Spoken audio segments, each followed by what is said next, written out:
নমস্কার। আজ ৮ই মার্চ আন্তর্জাতিক নারী দিবস।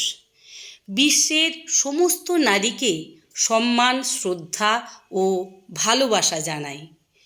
পৃথিবীতে যা কিছু মহান সৃষ্টি চিরকল্যাণকর, অর্ধেক তার করিয়াছে নারী, অর্ধেক তার নর।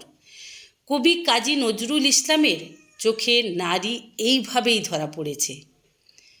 পুরুষের একক অংশগ্রহণের মাধ্যমে সমাজের উন্নয়নের কথা কল্পনা করা যায় না, কিন্তু যুগ যুগ ধরে নারীরা অবহেলিত ও শোষিত হয়ে আসছে। তাই নারী মুক্তির আহ্বান নিয়ে প্রতি বছর ৮ই মার্চ বিশ্বব্যাপী নারী দিবস পালন করা হয়।